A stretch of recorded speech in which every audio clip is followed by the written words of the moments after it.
Cat's attacking our co-host. Good afternoon and good evening, everybody. Welcome back to Coast-to-Coast EVs, your fortnightly fast charge and your full fast charge, first of the season, on electric vehicles and infrastructure. Right back to the electric vehicles side of it tonight with some tasty topics a week away from the federal EV incentives ending. Lots to talk about and get into on that. We should welcome back, first of all, Chase Drum from Grid Connections Consulting and the ever-present podcast, returning guest, and very glad to have you on board for this one, Chase. Welcome back. Thank you. My pleasure, and glad to be back. Yeah. Obviously, we have Mr. Walter Schultze of the Network Architect channel over to the corner there, top corner, and Eric Way of the News Cooling channel, both of whom have been dropping videos just shortly before this goes live. So it always kind of pulls me to the side and I have to go and watch stuff. So apologies for being late there. But anyway, just the housekeeping as usual. You can catch us next day with audio versions on Apple Podcasts, Spotify, Amazon Music, all of the places you get your audio podcasts, replays, whatever else. And what else do we have? Let me just put the various channels up here for the folks who might want to go and watch stuff afterwards here. News Column is the place to go for your plug side chats and various topics on EV policy and all kinds of stuff at the moment. I have to catch up with your politics over there, Eric. It seems to be setting off some fires, so hopefully we can get that from you today as well. The Network Architect channel is just all over the place with a lot of great updates. Iona recently, Pilot Flying Day just dropped today. West Virginia, finally, all been watching that one, so great to have that on board. And let me see if I have Chase up here. I know we have from a while back Grid Connections, right? So there we go for your interview, Chase at Grid Connections, and for the consulting side, I believe you can go to gridconnections.co. Is that the right place, Chase? That's correct. Thank you. Yes, good stuff. This will all be in the show notes afterwards as well, so you can go and find it there. But we're glad to have everybody. Much appreciated for joining us on the live stream here and getting involved with the chat. So let us know where you are, what you're driving if we don't already know, and maybe what you're buying in the next week, given the topic of tonight's show. But first of all, what you won't be buying is the Ram Charger. Now, this is a bit of a kind of melting pot of news because Stellantis, in its wisdom, decided to do away with the all-electric version of its mooted electric truck, which was, I believe, to be called the Ram EV. And then there was a Ram Charger in there as well. Maybe the Ram Charger was the hybrid, who knows? The kind of upshot of it is that they are going back to having just one, what they call EREV, which you may remember terminology from the old days of the Chevy Volt, an extended range electric vehicle. It's going to be the fossil fuels charge up the battery, and then the battery gives you a significant amount of range, so extended range electric vehicle. Chase, as guest, what are you feeling about the backpedaling there, and is it the right move given the truck and the size of the thing, or just another kind of shot over the bows to electrification in general? I don't think it matters long term, honestly. I can't say I'm too surprised, but I don't know. I don't think it's going to make a huge difference long term. If they want to change their strategy down the road, I'm sure Stellantis will think of something and adjust accordingly. But I mean, there's so many automakers that have, especially in the truck segment, changed or significantly pulled back. And when looking globally and everything else, I mean, sure, it's probably going to make a small little dent here domestically. But when you look at EV truck sales, I totally understand why they did it. And I don't think it really matters too much. I don't know who was actually I think honestly, from a business standpoint, it's actually pretty smart of them. I don't know of any truck buying customers that have even shared an interest in the electric version, let alone the EREV version, to be honest with you. The EREV interest seems to be mostly people in the industry. So I'm not surprised in the slightest. Well, they obviously haven't been pulling up any trees with the Charger. Right, the Daytona. Right. I mean, everything from sales and market conditions, I don't think it matters, to be honest with you. But I also understand from their business standpoint, I'm not surprised at all. Eric, you are in the certainly trying to create your own electric truck, if not in the market for one of these big beast Ram versions. What was your first reaction? Any surprise on your side, or just kind of a natural what you would expect from Stellantis strategy? Yeah, not really a surprise. And I could sum it up because they were trying to beat GM, which I think is the only automaker that's actually producing a traditional EV truck that could replace a full-size gas truck. And so I think Stellantis said, well, if we can't beat them, quit. So that was the impression I got. And the reason that I never really had a whole lot of faith in their pure battery electric version was because where are they getting the batteries from? Right? At least if you look at these other automakers, you could say, oh, they're sourcing their batteries from here, you know, whether it's a collaboration or vertical integration or whatever. All of the other major EV truck manufacturers, you could see where they were getting their batteries from. And Stellantis, I think, just thought, oh, we'll just buy batteries and put them in there. And that's just not how it's going to work. So it's not really a surprise to me. And then, you know, to Chase's point also, I think Dodge owners in particular are a very special breed. And then when it comes to trucks, they're very particular.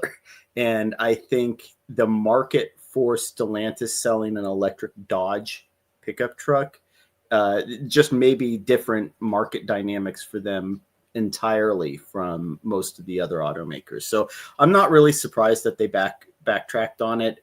And like I said, primarily because I had been asking the question of where they were going to get their batteries for like the last 2 to 3 years since the announcement, and I never got a good answer to that. So, Malta, as you've looked at the numbers, crunched the various forms of EV adoption in different markets, are you seeing any kind of reason for this other than the obvious kind of we're going back to hybrids and we want to be somewhere in the middle of the pack here?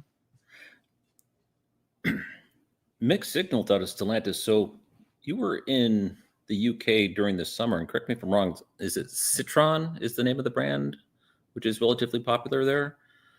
Yeah, French brand Citroën. Yeah, and they are underneath the Stellantis umbrella. Correct me if I'm wrong, they're one of the models that are available for the UK tax credit that qualify. And it's like Stellantis in Europe is playing the EV game with much more vigor than here in the States. So it's almost like there's two different corporate silos that are operating more or less independently underneath this Stellantis umbrella, which I think kind of talks about the whole history of the Detroit 2.5 now, and whether or not the long-term engagement with Stellantis will continue, or they're trying to perhaps look for a buyer because they're not doing very well. I mean, there's a lot of talk about Chrysler folding altogether as a brand and just leaving. I mean, the ProMaster, I think, probably could make a play for an electric version to go up against the e-Transit, but the 1500, as Eric and Chase had said, are pretty niche. I wouldn't say niche, pretty specific market segment with those dynamics being as they are. And I think it's fair to say that the adoption would more or less be, I don't want to say forced, but have to be overly subsidized to encourage. And it just seemed like a losing game for them. So instead of overly investing in an American brand that they may be spinning off at some point in the future, they just kind of are letting the American decision makers call the shots for the time being. Is kind of what it feels like. But does anyone know, is there a ProMaster out there that might be electrified? I haven't heard of one, but it seems like that would be one where they might be able to make a play for something a little bit more compelling, because electric last mile delivery or utility service offerings where the ProMaster lives seems to be a pretty slam dunk. I guess to add a little context, that I believe there is actually an electric ProMaster, but it's like really hard. If I remember right, it is like a fleet sort of thing. It's not easy to purchase. Second thing is, I get where you're coming from on the spinning out of Dodge and Chrysler. I can see, because I believe EVs aside, I believe the only vehicle they make still is the Pacifica. Pacifica, and maybe, yeah. Whereas with Dodge, for both the Ram and car side, take the EV component of it, it's probably one of the biggest revenue generators as far as brands in the Stellantis. Obviously, they're making not electric vehicles, but it is a pretty big cash flow for them. So it would kind of surprise me from a business standpoint if they were to spin it out. But I agree that the electric future of it does not seem very promising, at least in the short to medium term. Yeah, the money makers for them are obviously the Jeep brand and the Dodge brand with the 1500 and the Renegade. I have seen some Grand Cherokees electrified driving around the road, so those are taking off to some extent. I don't actually know the hard numbers, but they are putting investment in there. But yeah, so the 1500 non being electrified, I guess, is just kind of a casualty of war. Oh, I think you're muted there, Steve. Or I need to get better reading lips.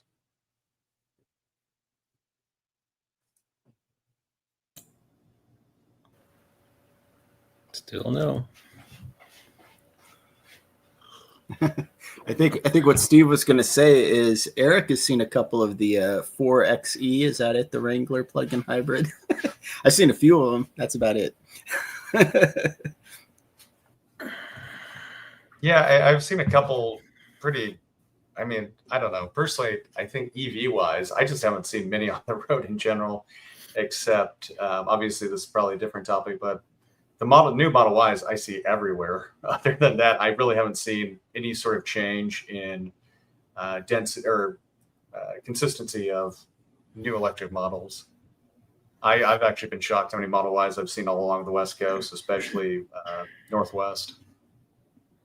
But as far as EVs in the truck space, the Ford F-150 at least still seem to be a good way to move. But yeah, I kind of go in the earlier comment around Chevy pickups. I've seen some of the Silverados, but it's kind of like seeing a rare, some sort of like sports car or something. It's a fairly rare occurrence, and it just stands out because of how big and kind of, whether you want to call it Orca or Shamu-like, you kind of notice on the road, but I don't think the average, I'm weird enough to notice it. Yeah, I've actually been seeing a lot of, someone else would never know them. A lot of the Cybertrucks and Hummers, and maybe it's just as you say, they're so eye-catching, they're memorable as they go by. And but yeah, you're definitely right that the new model announcements seem to be in other markets besides the United States as of late. Yeah, I guess it's just kind of telling for the times we're in.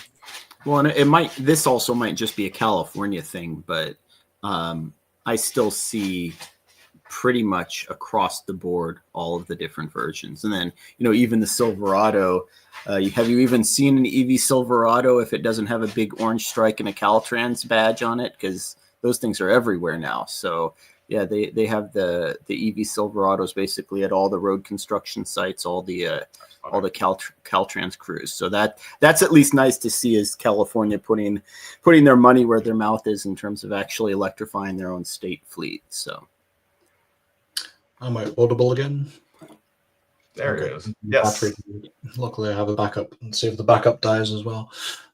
Yes, you carried that on dutifully. Thank you. That was exactly where I was going with it. The Stellantis side in Europe has been relatively. I mean, at least they've got a clear line with the Citroens and the Peugeot, as the French brands seem to be the ones kind of really pushing it. But they have some compelling lines there, as Walter pointed out. It's really kind of Jeep and Dodge and Ram here, and obviously if you're getting into trucks, we know the limitations there, right? There's all the usual things about EVs, plus the issue of needing to tow, plus the issue of people who use those things in certain parts of the country need to go 300, 400, 500 miles, so you start to get a lot of the extra factors that people worry about. But there were some comments there as far as the hybrid versions of the F-150, the kind of I guess they were pro power on board, some of the things that people can power, work sites, that kind of thing, all the same things that people have done with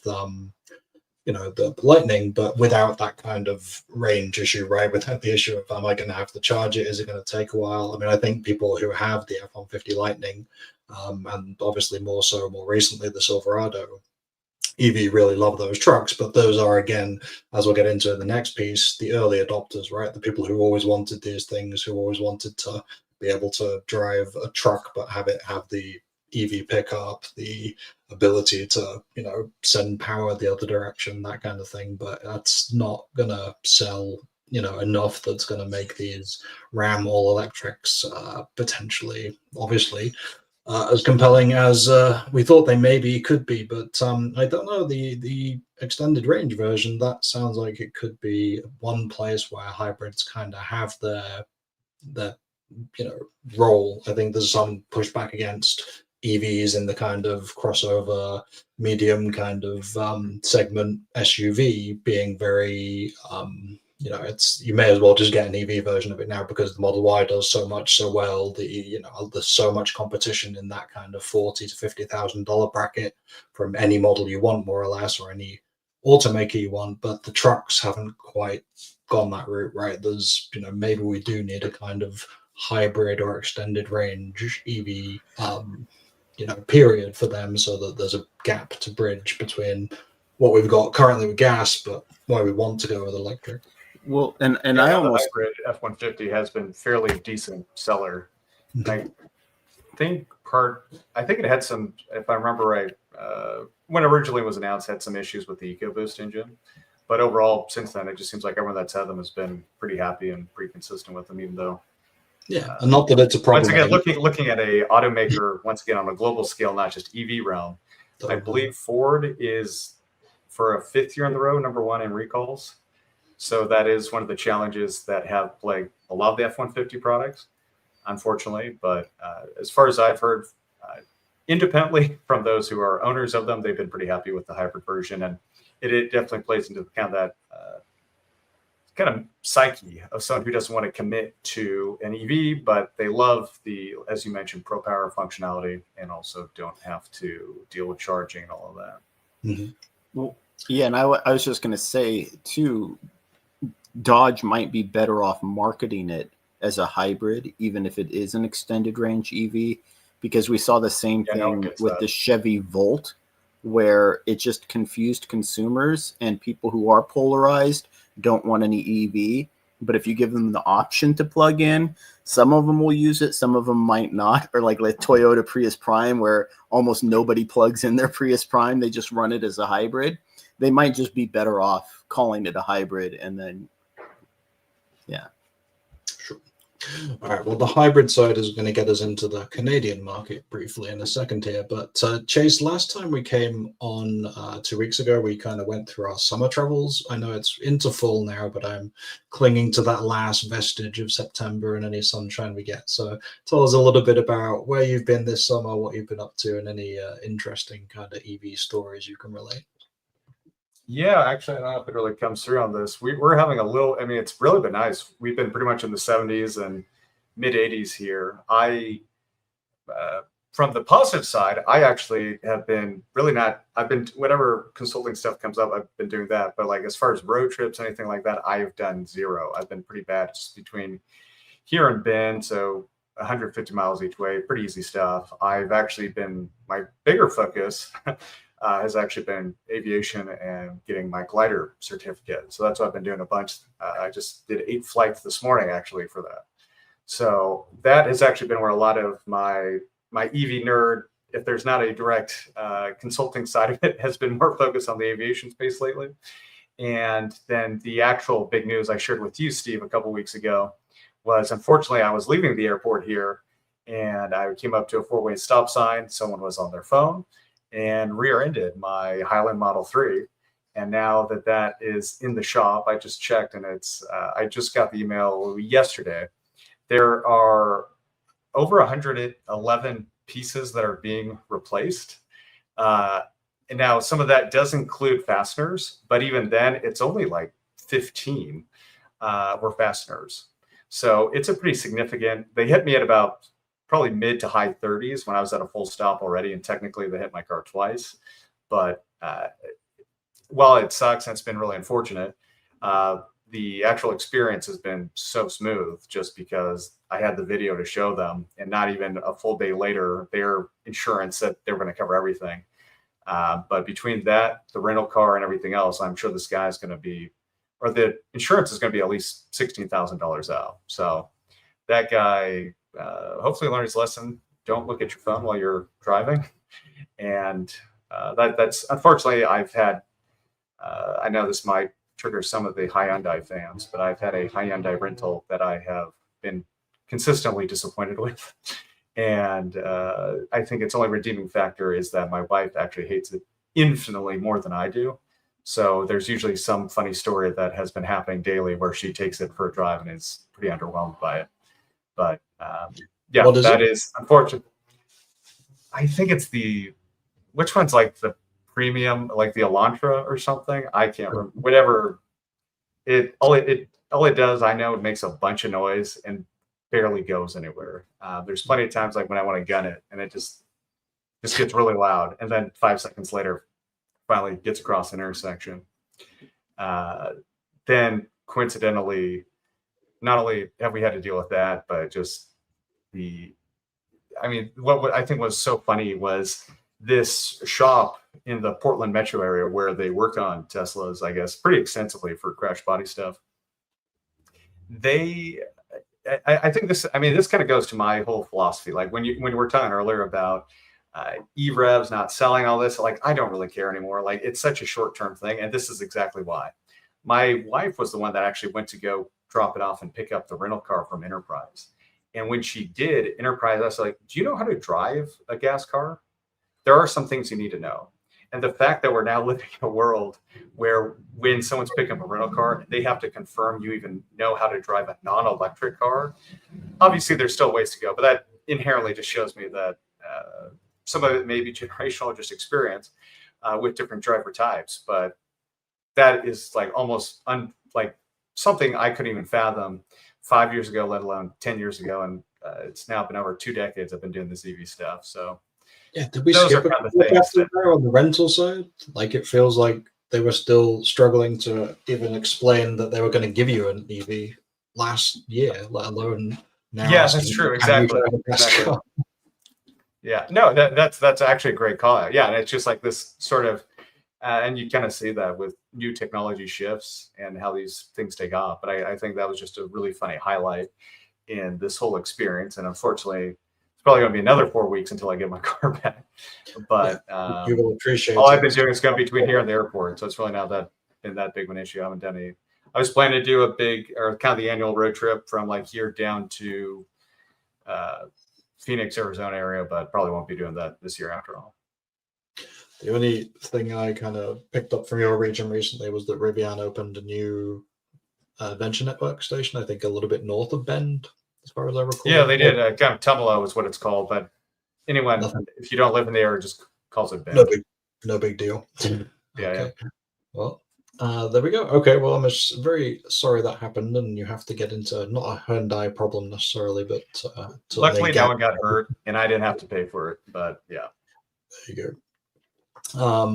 Okay, so we do have to acknowledge the end of summer at some point, so we may as well do it now. And if we shift into north of the border, where things will get a little colder for EVs, perhaps, the most recent Canadian sales EV adoption numbers were in just recently, and it was dipping down. We'd hit a high of 9.9% in Q1 this year, and dipped down to only 9.2% in Q2. But the backstory to that, kind of the corollary, is the Canadian government pausing the sales targets, certainly for 2026. They have what actually was something of an EV mandate in the not quite as contentious terminology as it is down here, perhaps, but they had sales targets essentially for EVs to hit 20% in 2026, 60% by 2030, and then 100% for 2035. So the kind of thing you see maybe in California a little bit, but certainly over in Europe, there are more of these kind of, targets to hit, and then you maybe call them mandates to go all electric at some point. That's in the point of a 60-day review right now. So although the targets may still be in place, they will be shifted potentially a little bit, and obviously showing some kind of hesitancy. Now, the context and the logic given by the Carney government was to, address changing economic situations, tariffs, supply chains, all kind of pictures, as a new government coming in. It kind of overlaps a little bit with the US, but Walter, you've covered this a lot, certainly from the incentive going away in the US and what's happened in Europe previously. Can you give us a little bit of a, compare it to some of the other markets that we're looking at, and then we can slide ourselves into the US market and adoption over here, perhaps? I'm glad to. And one thing unique about Canada that I'm very curious about is in British Columbia, where hydropower is predominant, EV adoption is also higher than in other parts of the country for some reason, and it must be the lower electrical cost or something. It was also recently came to my attention, there's something called the Grand Ethiopian Renaissance Dam that recently opened as well. And Ethiopia also has that hydropower, and their EV adoption rate is very high. And additionally, the nation of Nepal has most of their electricity generated through hydro, and their EV adoption rate is very high. So that can't be a coincidence. There's something about hydropower and electric vehicles that seem to have some kind of synergy that overcasts everything else. But as far as Canada's dip and the other dips, I think really what is important to keep in mind is the cost of batteries, and whether or not we have a temporary dip here in the States, and Canada does as well, is very likely not going to affect the overall adoption rate of electric vehicles globally, because the cost of batteries continues to decrease, their capabilities continue to increase. Eric did a terrific video on whether or not smaller batteries versus larger battery packs make sense, and battery prices are coming down and the range is increasing and the amount of time it takes to recharge an electric vehicle is decreasing, and we're in the iterative Moore's law cycle, basically, is what it feels like. And all that center of gravity just has a effect that eventually all these cursory topics of subsidies, which I personally have an opinion about, and I guess we can get into that later on in the discussion, no longer really have much of a bearing. So I try not to lose the sight of the forest from looking at the trees with the temporary month-to-month changes as a result of subsidies ebbing and waning, as we're currently going through here in North America, Canada, and the United States specifically, not so much in Mexico. Mexico is actually a different story. So to me, it's really non-consequential, is my personal opinion.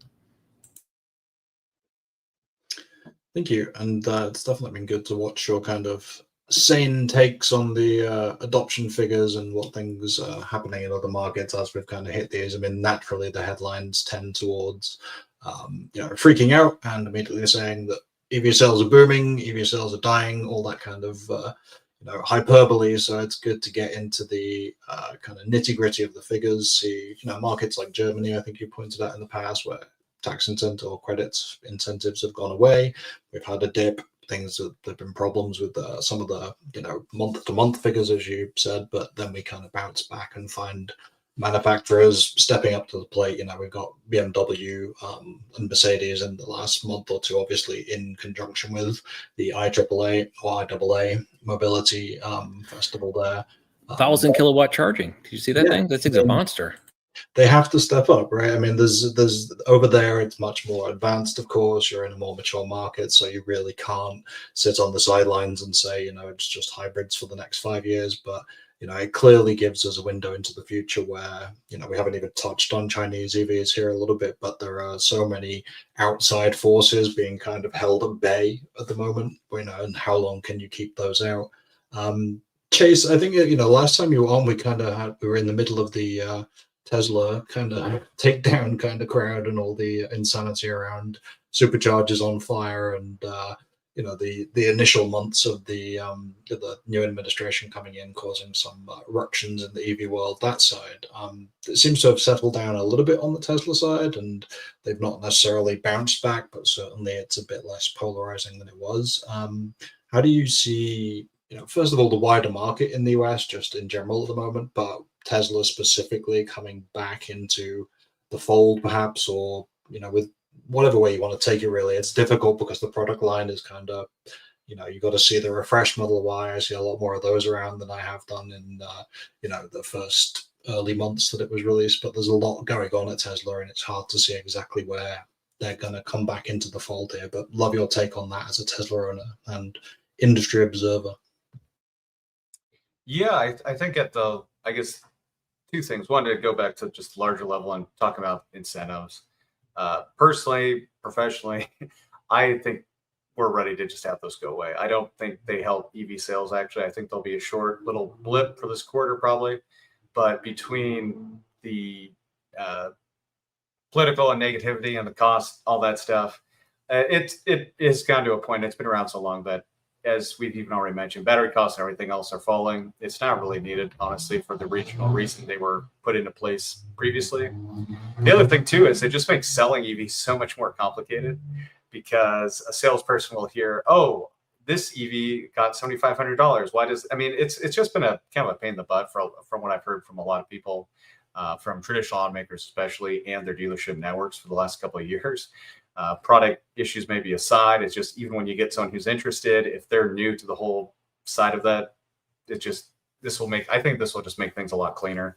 And maybe we'll definitely see some of those sales pulled forward from Q4 this year, maybe going into Q1 of next.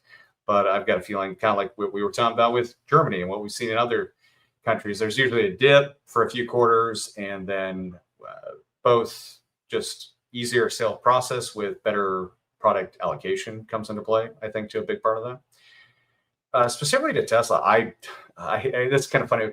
I think this was back in, I can't remember last time I spoke with, I had Lauren McDonald, Matt Teskey, and John McElroy on my show. I think it was back in June, maybe May. And one of the things because this was kind of come out, and it was more of a thing back then, but one of the things I brought up with them is, like, never underestimate the short-term memory. It's a famous quote. I can't remember which political pundit originally said it, but never underestimate the short-term memory of the political voting populace. And I think that's I even said it back then, and I think that's 100% true now. I live in a about as liberal blue as it gets kind of area, blue going to beyond that. And I was, like I just even mentioned, I see more new Model Ys than anything else around here. And I don't think most people care anymore. I think since the Elon Doge stuff went away, and I think it'll probably be another quarter or two, maybe, before we're seeing like growth potentially or something, and we'll just see how sales stuff goes. But I think if the people that really still are believing that are plugged into social media too much versus reality, and I just don't think many people care. Honestly, they want a good price car, and especially if it's an electric that solves kind of a lot of their day-to-day needs. And I think that's what Tesla's been able to do really well, especially with refresh of both their vehicles. It just fits what the market wants, whether it's electric or not. And it's not the actual styling, all this stuff. And now that I remember seeing the bumper stickers, I haven't even seen a bumper sticker now for all that stuff. I kind of even forgot about it. I didn't even think we'd be talking about it actually this evening. But I mean, and that unto itself says it right there. I just don't think. Yeah, well, I mean, it's an overlap with the Canadian market that I was talking about, because they put a lot of the Q, and it goes back, as you said, Q1, Q2 is now such a kind of almost forgotten period because it was so far ago, last quarter. Yeah. That's how long we're kind of in cycles here.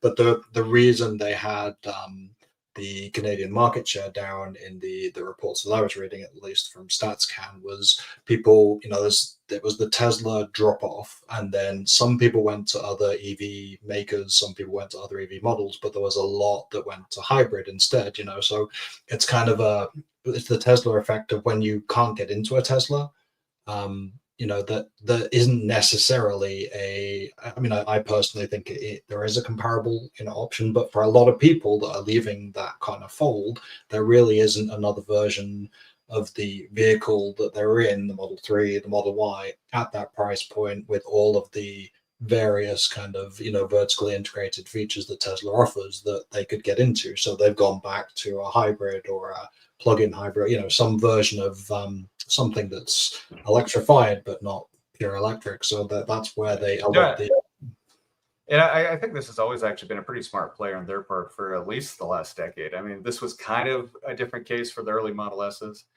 and this is something I talked to automakers about. Like, they really simplified and not only brought down their manufacturing costs by doing this, but they have a very high bar of standard features that a lot of other, I mean, and I think that also goes, once again, you have to think about the selling and the buying experience of this.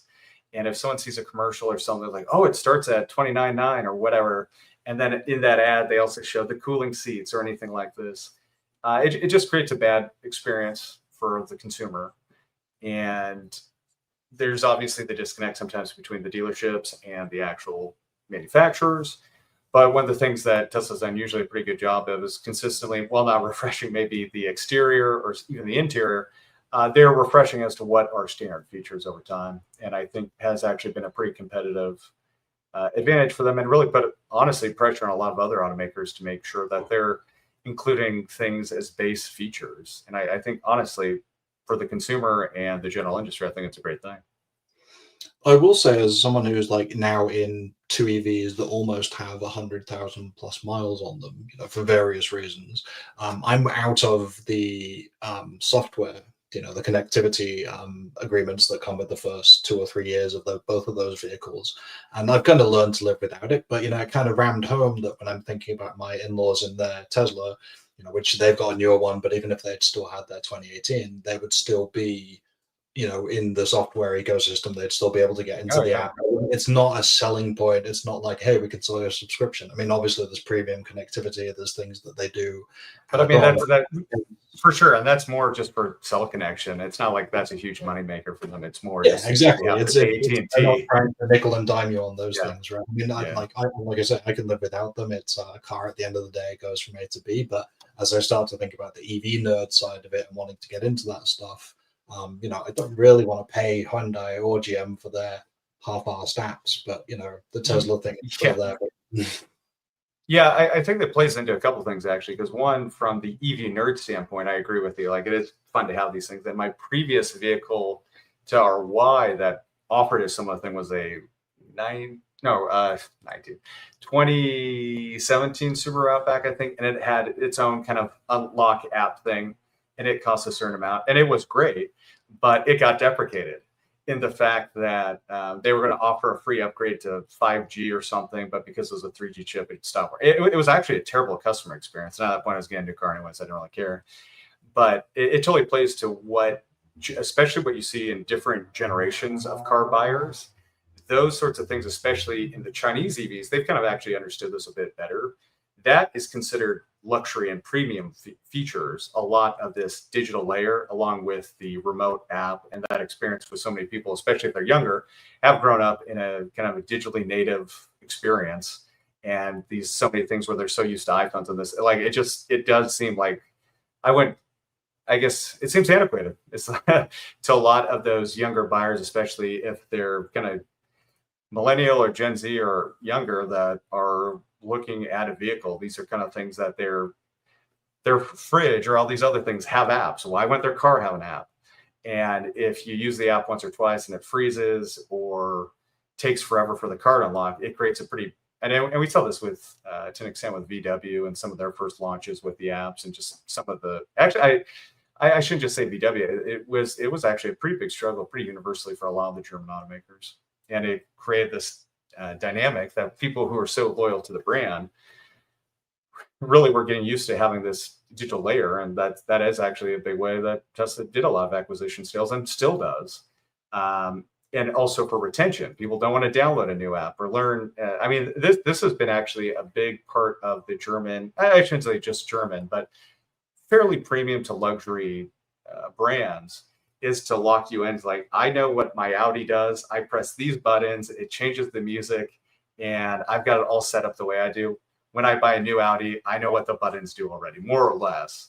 And that's obviously changed with more and more things that kind of been added to the car. But that for a long time was a big hurdle to get acquisition sales from someone from a different brand. It's still kind of as basic as it is a pretty common feature. And with Tesla's approach to not just having, like you said, I know plenty of people who've got Model S's who are 12 plus years old now. They still get updates. And that is something that is, I mean, Rivian, they're not the only ones doing it, obviously. Others are kind of, especially kind of the, if you want to call them startups or new age EV automakers, have kind of delved into that. But it's definitely something that the traditional automakers, I think, are finally starting to get. But there's a big delta between these new entrants and then the Chinese EV automakers. This is a really good dividing line as well, because it kind of, you mentioned Rivian, obviously there's Lucid, there's the Chinese automakers eventually, and the Scouts and the Slates obviously a little bit further down the track, but still, potentially EV only startups.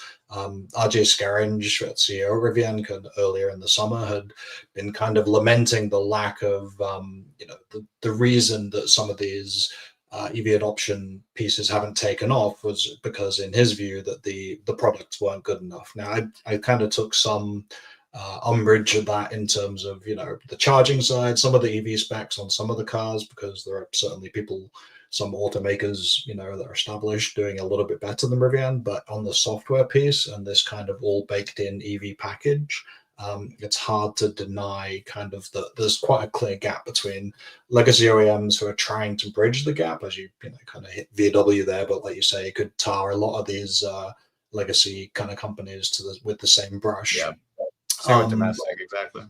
Yeah, and then now we're kind of getting into this period where you're gonna kind of have to sort the wheat from the chaff. Right? Obviously, Rivian has to make it through, Lucid has to make it through. There's going to be the same kind of challenges, different context, but Tesla had to get through production hell and making it to a kind of mainstream model with the Model 3 and then subsequently the Model Y. Rivian needs to do the same with the R2 and eventually the R3. Lucid, whatever it can do with bags of Saudi wealth funds to make it through. But all of these brands, once they get through, potentially have the runway to really push all in. They have to be all in because they're only selling electric vehicles, right? All of the other kind of OEMs that can lean back into this hybrid side, or even just plain back into selling combustion vehicles for as long as they possibly can squeeze it out, that's where it starts to get into a real dilemma over the next 2, 3, 4 years, because where do we go with that? There's some that are going to be all in and may come out the other side very, very well positioned. Others may have some problems. But I want to give this one to Eric, because of all the manufacturers, GM may be in one of the better positions just through having kind of real broad stable with maybe not the most amazing software, but certainly they're starting to move into areas that are a little more one thing I want to add to that real quickly, though, Steve, is you brought up a thing that could easily be its own episode, is the challenge, especially for traditional legacy automakers. Yeah, you got Tesla, you got Rivian. They make a few different products overall, and their OS works across all of them. So much money and time is spent into building different OS and operating systems and all these different software layers, along with the ECUs and then the actual hardware that has to back this up across different, sometimes even electric vehicle product categories, but especially from the legacies, where you've got a company that's trying to build software for a diesel all the way to their electric pickup. And it just kind of umbilically corded. They try to eventually, yeah. It causes so much friction internally and from a cost perspective of trying to get these things at scale and purchase them. It's an interesting dilemma that I don't think gets enough credit from the legacy side. Eric, you live with these fangled GM things. Tell us how you feel. It was funny because one of my recent road trips, I'll segue back to that so we can kind of maneuver to where we are. I did in my Chevy Volt, which doesn't even have Android Auto ported through to it, right? It's pre all of that. So I did 850, 900 miles in a day without any navigation, without any connection, without any software, literally at all. And it was fine. And I think there's there's maybe a disconnect too, I think, in terms of how much value these software systems have when it comes to the personal preference of the actual driver, right? Because at the end of the day, while it's true that most of these cars don't have well integrated apps to control them, an app is not going to physically move you and your family 1,000 miles, right? That's the car. And that was always that long argument that we had in the EV space, where there was no doubt that Tesla was always building the best EVs, but they weren't always building the best cars that happened to be electric. And so there's still this weird sort of overlap that we get now, where we see these different automakers struggling, I think, to mimic Tesla, or, and to a lesser extent, Rivian and Lucid are also struggling to mimic Tesla, right? But the question is, how important is that integrated software? And really, I feel like the question too is, if these automakers are going to double down on internal combustion, do they also need that same software app integration that we've come to expect or associate with EVs? It's the same with hands-free or full self-driving or whatnot, where it's like it's become associated with EVs, but it has absolutely nothing to do with the powertrain of the vehicle. If a vehicle can drive you from point A to point B 300 miles away without any interventions from the driver, it really doesn't matter whether it's an internal combustion or an electric powertrain, right? It's a completely separate aspect or facet to the vehicle. But one thing I will say, in GM's credit, right, as what we're seeing now, they've chosen to go with Android Automotive OS as their sort of interface of choice. But it does appear to be completely universal across their entire EV line, right? Because with the BEV3 platform and the B1T, I always get those backwards, B1T, I think, for the bigger format EVs for Ultium, it's all global B, it's all GM VIP, it's all integrated, all connected, all through that same app infrastructure. So it's all together the same interface, whether you get into an Equinox or an Optic or a Escalade IQ, a GMC Sierra EV, it doesn't matter. You're getting the same operating system and same back-end global B. That's kind of the big question we have right now for the upcoming Chevy Bolt, is if it's still going to be built on the old BEV2 chassis, are they also going to integrate that new GM global B VIP software connectivity? So I do see them, to your point, Steve, I do see them better poised than most of the other legacy automakers. But my big question is Google going to be able to really support them in the way they need to, right? Because they're still sort of outsourcing Android Automotive OS as the interface that all of their consumers, their customers are using, right? So that's the digital face of GM. And how that integrates with the new app. I know that the app for my car, for the Bolt EV, is not necessarily great. It's pretty backward. And so I have not had a chance to see how well it is integrated into the newer Ultium-based vehicles. If it's cleaner, more consistent, less buggy. I know that once you get into the vehicle, though, the Android Auto OS is much more seamless, much faster, tied into the actual internal systems of the vehicle, which is what I think a lot of EVs miss. or automakers of EVs miss. So that alone, I think, does put GM a little bit ahead of the other legacy competition in terms of just the software and the integration and the interface. Well, we have an owner, or at least a driver, of a Cadillac Lyriq and an owner of an Equinox EV. Walter, how is that software holding up on the side of the Ultium vehicles or former Ultium vehicles? Yeah, so I have been in a Equinox, Lyriq, Escalade IQ, and I can confirm it's identical basically in each one of the ones. The screens are the same, and the intuitive. If you've been in one, you know how to drive all the other ones. And I would agree that GM's software team is far inferior to Tesla's software team, without question. But Google's software team is superior to Tesla's software team by many degrees. So my personal opinion is I've driven a Tesla. I haven't driven a Tesla recently, so I will have to give that that the Android Automotive navigation is got a more precise GOM than the Tesla GOM, at least in my experience. And many other things seem to be more precision oriented. But I do worry a little bit about privacy with everything linked together with Google, because Gmail is not free. They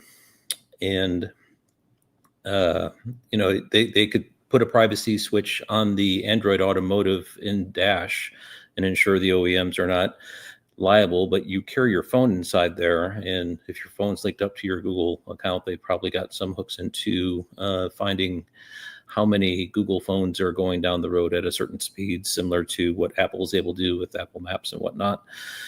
But my personal opinion is it's an evolving, technology is always an evolving sphere, and what will come out in the final state is likely going to be.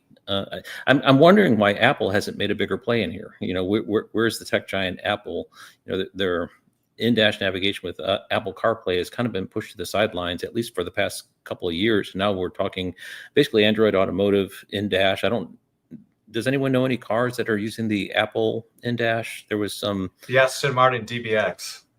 Which one? For the low price of $300,000. Well, I mean, to be honest with you, a big part of it is they have had some pretty big stumbles with their native iOS because of the AI layer they're supposed to launch with the previous one. And so I do know that, like, internally, that's been where a lot of projects are.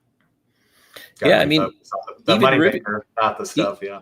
Even Rivian, who is kind of prided on being a solid software team, headquartered in Silicon Valley, from what I understand, with their engineers, and even VW came hat in hand, has handed their navigation over to Google. So that really is telling. And the number of OEMs that are similarly handing their dash over to Google Android Automotive is really starting to stack up. Outside of GM, it was Volvo also that was fully Android Automotive as well, and the list goes on.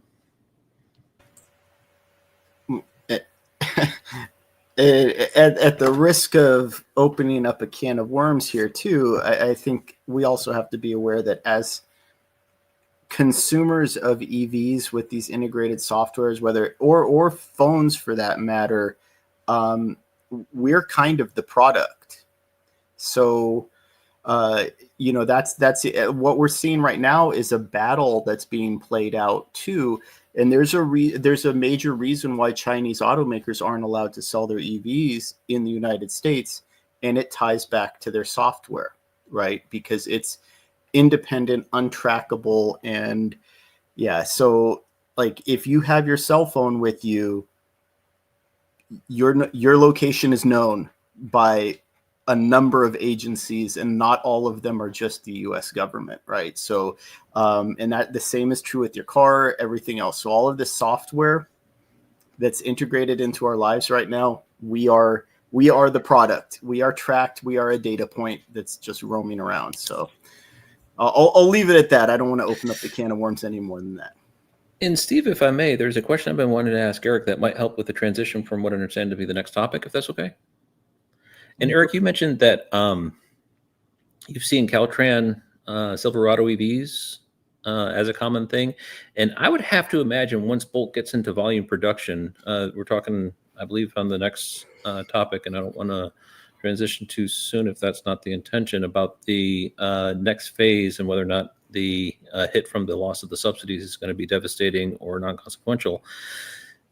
Blue City fleet operators buying Bolts. I know that here in the city of Charlotte, we're a pretty blue city, Mecklenburg County specifically, and they've forbidden their city fleet operators to purchase Teslas for political reasons, and they need EVs. Apparently, the city of Charlotte is very EV-centric for multiple job roles, multiple job functions. So they fill those with EVs, and I'd have to imagine once those order books open for the fleet operators, they're going to have a hard time fulfilling the number of orders that they get.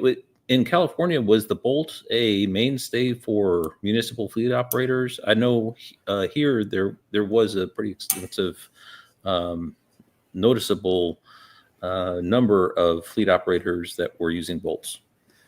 Well, in my opinion, no, it wasn't nearly significant enough. Interesting. I really would have thought, yeah. Yes, Yeah, and I mean, I guess I push back too, because if you look at adoption of city and other governments of like the F-150 Lightning, which can now be gotten pretty cheap, there are some, especially in the more blue cities, that'll use them for certain features, but there's still a long ways to go for that. So if that is an avenue, that would be great, but I would be surprised if that becomes like a long-term or short to medium-term needle mover for their sales for that product. Yeah, well, and I mean, it's not that I don't think it should be a significant impact. It's just that I don't think that even in California in particular, they were adopting them as nearly as quickly as they were supposed to be. When the state of California was finger wagging at GM over the CARB rules, someone looked at their fleet data, and it was like a total of 6% of the entire California state fleet had a plug-in of any kind, whether it was hybrid or electric. So 6% in a state that's supposed to be leading the country and leading the globe in EVs, that's pretty pathetic from the state. So I would love to see them adopt more EVs and with the Bolt EV. And maybe this is that segue that you were talking about, but I think we need to remember, even though GM paused the second Fairfax shift for the Bolt, a single shift at Fairfax could, in theory, make 90 to 100,000 Bolt EVs a year, just a single 8-hour shift. So you're talking about 100,000 EVs. There are very few EV models that sell 100,000 in a year. So that alone could be telling us how much GM anticipates. A second shift would mean that they were anticipating closer to 150 to 200,000 a year. And they also need those LFP batteries in volume, and I don't know if that supply chain is in line yet. Well, from my understanding, China has overproduced LFP to the point that they have so much surplus now, they don't know what to do with it. So literally what GM is buying from CATL is probably a month's supply, and that's going to be enough to build 500,000 Bolt EVs. So yeah, they're just they're just saturated with LFP cells at this point. So we have to answer the question that we posed in the title, at least, what we're expecting from these next couple of quarters. Now, I think to Chase's point, this is kind of, very short-termism. This doesn't actually really impact the long-term plans of EV adoption. I think we know where it's heading, but it's relevant because we're going to be in the thick of the headlines for the next 3, 4 or 5 months, probably at least. And then, there's a lot kind of going on here that's going to start to influence things. For me, obviously we get a surge. I think we were up to 10% of new vehicle sales in August. That's going to be even more this month, just anecdotally, knowing a lot of people are really pushing the sales into this final week of the incentives. And I think, although people predict a crash for Q4, which, it will certainly come down, I think there's going to be a lot of lingering inventory. There's going to be stuff that people just need to get off the lots, end of year, kind of fire sales, that kind of thing. So maybe it won't be quite the full incentive level of 7,500 plus whatever state level incentives you've still got, but I think there'll be a lot of cash on the hood, kind of get this off our lot, we need to reset and go again in 2026, which may be the real test of what EV adoption looks like for the next couple of years at least. But you can put your predictions here and we'll save them for posterity. Starting with guest Chase, what are you thinking is the numbers going to look like for Q3 here as we end it, and then heading into the end of the year? How is that going to pan out for EV sales? Yeah, there's at least going to be a dip. I hope not a crater. But I agree with you. I think the thing I'd add is I'm pretty confident between maybe even new vehicles coming out, but also existing products on the market, that there is going to be some price corrections shortly after the 7,500, partially because the automakers have been making the money, that extra kind of filler when they can use it. So this is kind of also part of the reason I'm excited for it to actually go away. It does kind of then put the focus on the product and manufacturing quality and getting that scale, and also just making something that makes it easier to sell and kind of removes a lot of the political issues. But I do think there's quite a few car EVs on the market that I'm pretty sure will, starting October 1st, be $7,500 less, or at least be like half of that less. That just would not surprise me at all. And that will definitely help. It probably won't be a complete stopgap. And that's kind of why I think it'll be maybe a dip versus a crater. And then as we go into 2026 with more stuff coming to market, that kind of takes advantage of a lot of these newer ways to kind of get better scale and better pricing for the actual automakers. That's why I think it's probably a 6-month thing, and then at the worst, and then by middle of next year, which once again, in car sales and EV history, that's a flash in the pan already.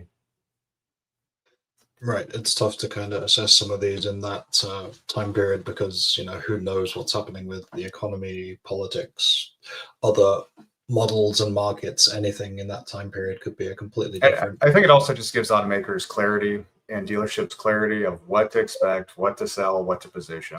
Right. And we know that some of them have dipped in and out, right? We know Tesla lost them for a while. GM lost them when it was the older version that was 200,000 vehicle cap. And then there were some models that came in at the start of the year that didn't qualify because they weren't sourcing the components from the right place or assembling them in the right place. So it does take away a lot of that, to your point, the complexity and then the sales piece of it, trying to explain how this runs through. It does take, it puts it all on the manufacturers to say, what is your natural price point, and what are you willing to give to start moving EVs in the right direction? And I think the final thing I'll say too is probably the biggest competitor for new car sales is the used car EV market. You can get some amazing deals on used EVs, and that's also putting a lot of pressure on the price of new EVs. If I'm going to go out and buy a brand new Bolt or something else, I was like, well, I can also buy a 3-year-old EQS for $30,000. I'm going to buy the EQS for me personally. And so obviously it's a very different product and a very different fit, but it is something we're seeing where people are actually going upstream in the brand or the car or product they would technically buy, but because of that used car price being so dramatically reduced, it makes it much more approachable though. Now, when there is an issue with it, I hope they still have some sort of warranty covered, because it's probably going to be more expensive on the EQS. But it's just a really interesting thing, and I think that actually will also help with depreciation for a lot of EVs. So I think it'll actually be a good thing with this going away and just making it a clearer, easier market for those who want to buy the products. Yeah, the used market's a good point as well, because we have the older leases that are still being signed to this last week here. 2 years time, 3 years time, those come back into the market heavily depreciated and in a market that is adjusted for the. Well, I mean, a big part of that depreciation too is inherently, you just bought a car for $7,500. That just came down $7,500, or I mean, not exactly that, but it's pretty close to that. And then when you're buying a used EV and there's a $4,000 credit, that's actually depreciating. That's depressing the actual value of the car because that exists out there. So I think this is actually a good thing for consumers and actually current EV owners, because I think it'll actually make the depreciation slow down for some of these vehicles, which honestly, especially in the used car market, it's true in the new car market too, but especially used car market, that's a big reason people aren't buying EVs or are holding off, as they see what those depreciation values are and would rather buy a Subaru or some sort of combustion engine, some vehicle they know that will hold its value, that when they go to sell it, they're not going to be so out of luck. Walter, your tagline is let's get into the data every week. What are the data telling you, or if you want to rely on your gut, what's that telling you? Yeah, so two things that we have as points of reference. The tariffs disrupted sales for specifically BMW, who just answered with saying they were going to drop their price in response and just eat the loss of profit and continue with sales and not try to hurt the consumers too much and have their sales completely tank.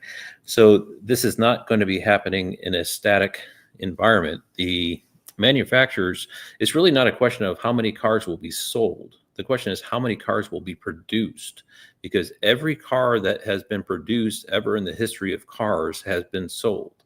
So how many EVs are going to be produced is really the question. And we do see some pumping of the brakes. So there's the Leaf, which is Eric has rightly referred to, getting curtailed as far as production numbers. And the Bolt second shift has announced to be being reconsidered. And so there are those concerns. But to answer the question directly, my prediction is at the end of Q4, electric vehicles will make up 6% of American car sales. At the end of Q1, and that's 6% flat, not 6% and change, 6% flat. At the end of Q1, it'll bump up to 7. End of Q2, it'll bump up to 8. That's my prediction. Hard numbers, Eric. What have you got for us?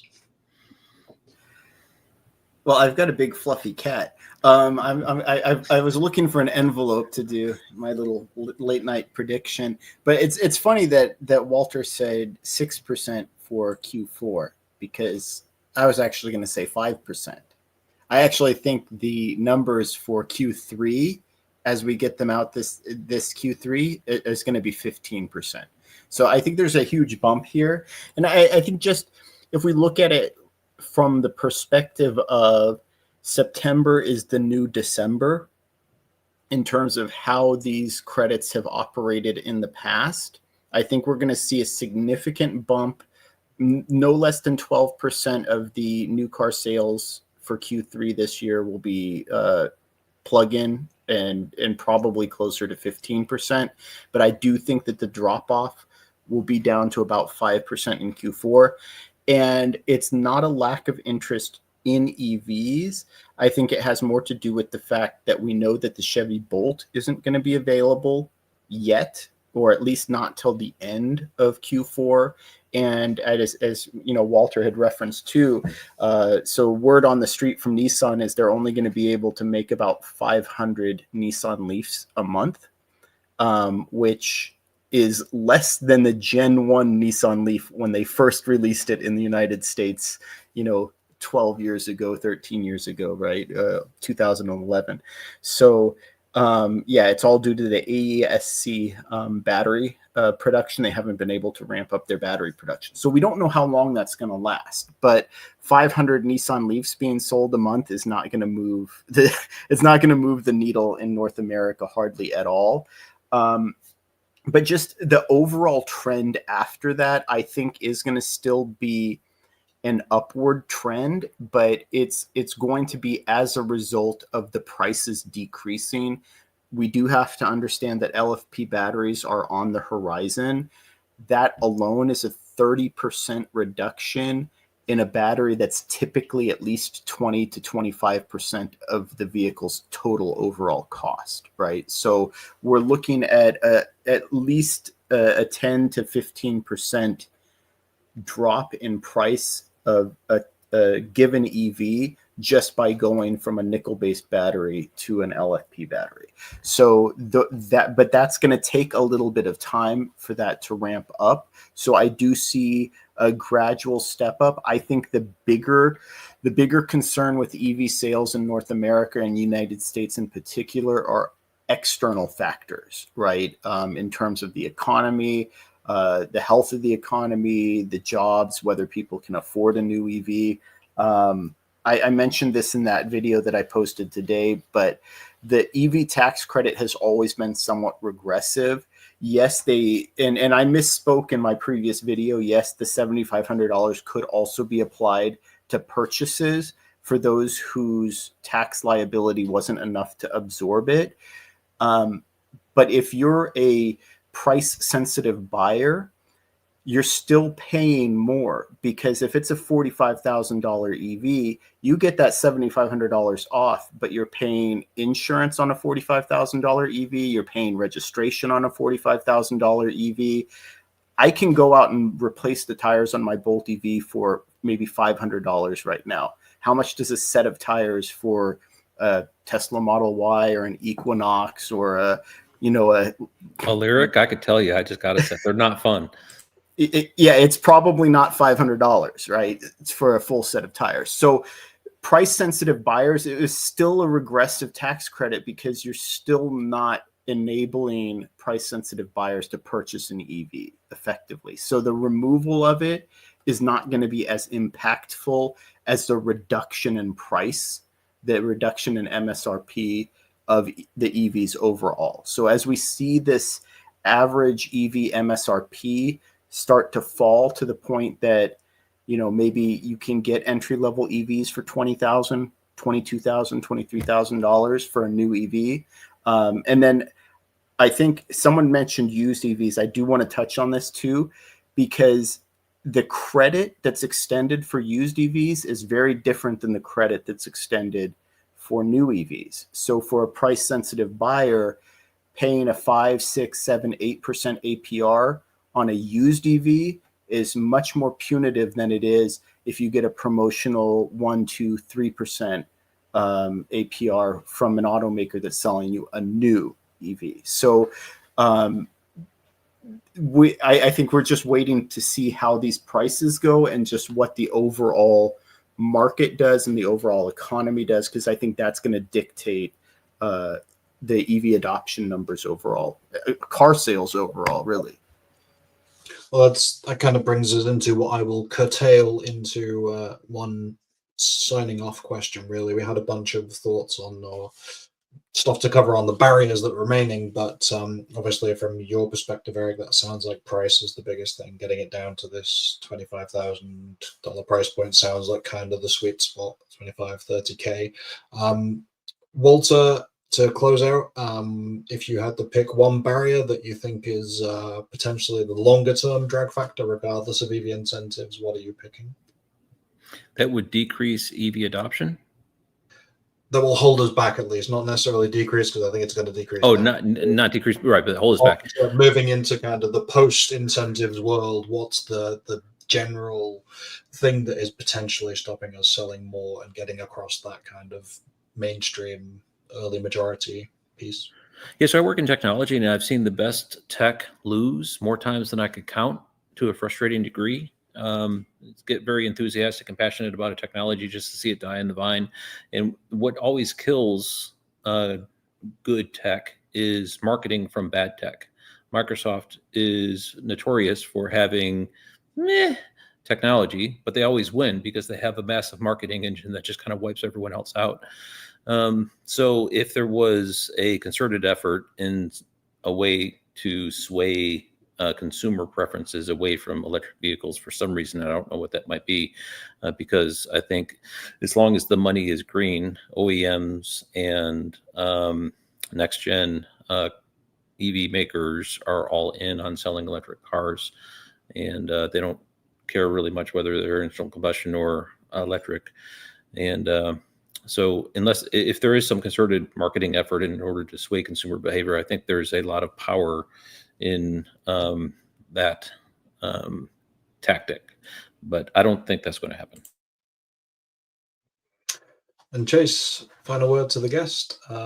If you have to kind of project well beyond all this nonsense of the quarterly rush and get into the kind of yearly, 2-year, 3-year, what's the one thing that you would want to see addressed to spike EV adoption or at least stop the drag factor? I mean, I think there's two factors to this. I'll choose two because why not? I'm going to completely ignore your answer or your question. I think one that's a little bit more abstract is probably gas prices. Gas prices are low. It's going to create a large portion of consumers are going to stay on the sideline or stay with gas vehicles, especially if they get lower in price.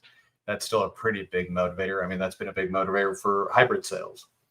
I think the other issue is now that we've gotten rid of the incentive conversation that dealerships have to deal with, they still have to do a lot of education. So I think the dealership side of it is probably still the biggest hindrance for EV adoption and scale. And we can't get rid of that without direct sales being allowed as a complete model, which is where it always comes down to like the argument of we'll let the consumers get what they want. Well, don't a lot of consumers not want to go into as a consumer's done both. I love the direct sales model. I'll say it. Yeah. So if maybe we want to quick and easy.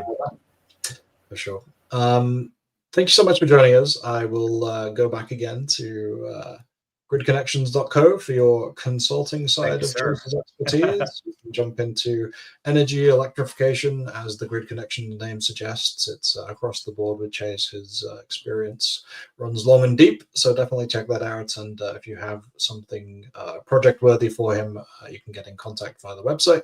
And then obviously the more regular content and podcast stuff that we're all in tune with, you can go to the YouTube Grid Connections channel or find that via the website as well. So thank you so much for joining us again. Appreciate your time. And I definitely hope that Tesla gets fixed sooner rather than later and gets you out of the gas.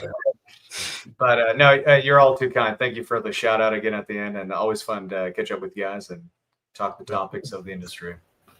There we are. And as a reminder, there are new videos brewing constantly at the moment over on both of my co-host channels. News Coolum has at least 2 in the last day, hitting on EVgo, increasingly complex discount plans, all kinds of stuff, with another thing to make it easier for us. And Walter, I have your channel somewhere here. I think I did. Well, anyway, you know where Walter is. He's at the Network Architect channel, and those links will be down below.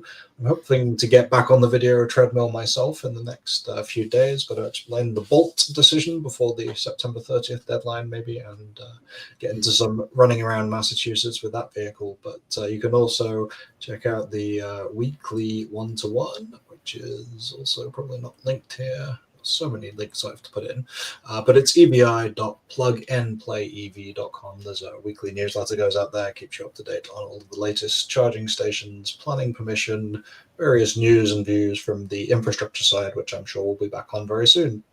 Gentlemen, thank you very much for your time. Appreciate everybody joining us in the comments there, letting us know what you think about the EV incentives conversation, and we'll be back in 2 weeks' time with, I think, guest TBC. So keep tuned for that, and we'll see you in 2 weeks' time. And until then, cheers, nerds. Thank you. Thank you. Thank you.